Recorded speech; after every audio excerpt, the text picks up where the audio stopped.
ng paglingap ng Yahawa, alahayaya.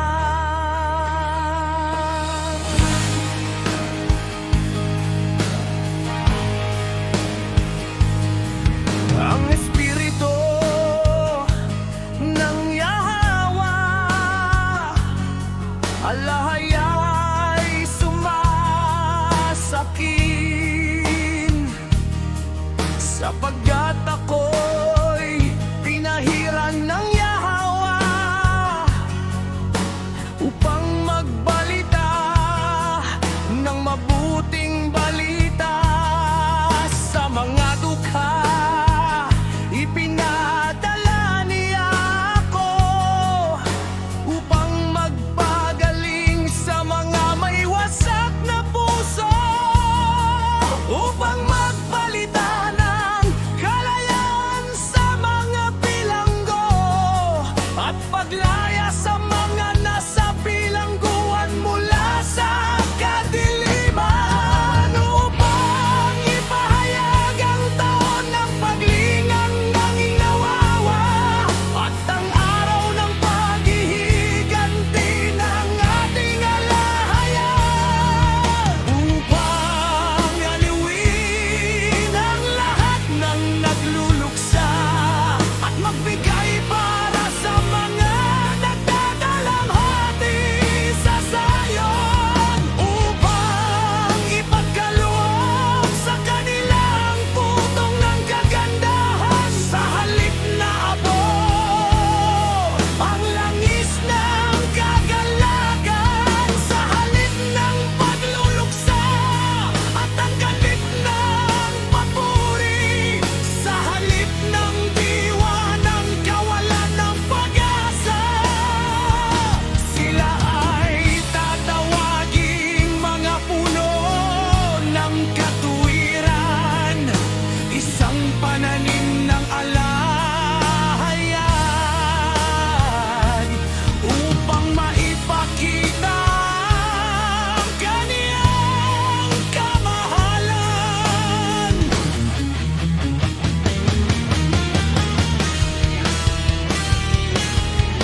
Muling itatayo nila ang mga sinaunang guho at ibabalik ang mga lugar na matagal nang winasak. Kanilang panibaguhin ang mga sirang lungsod na winasak sa loob ng mga henerasyon.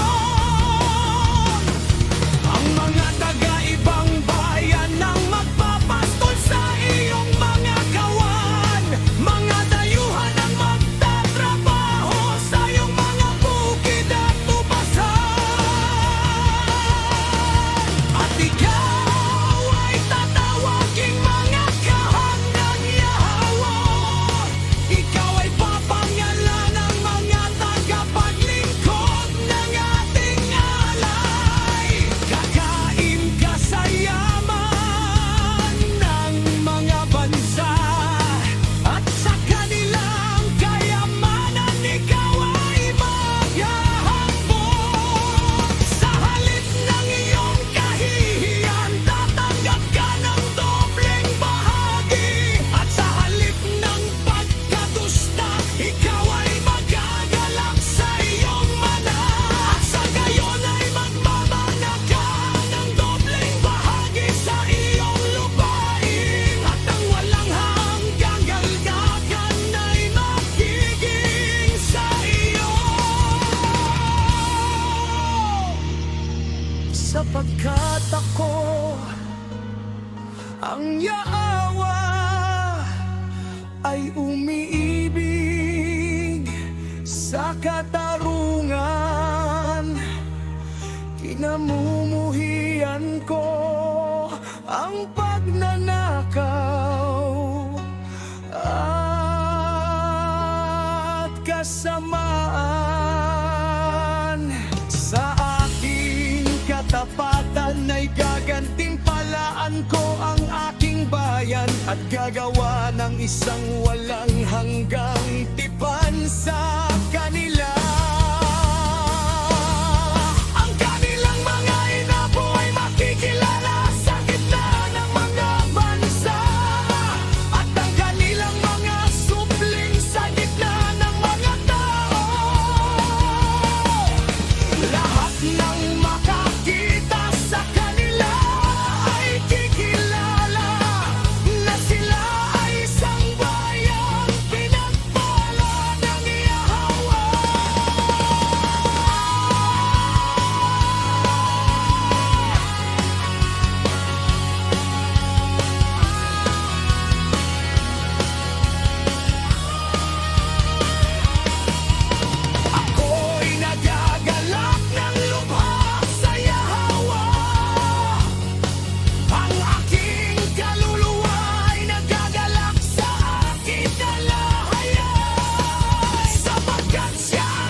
mga supling at ang isang hardin ay nagpapalago ng mga binhi.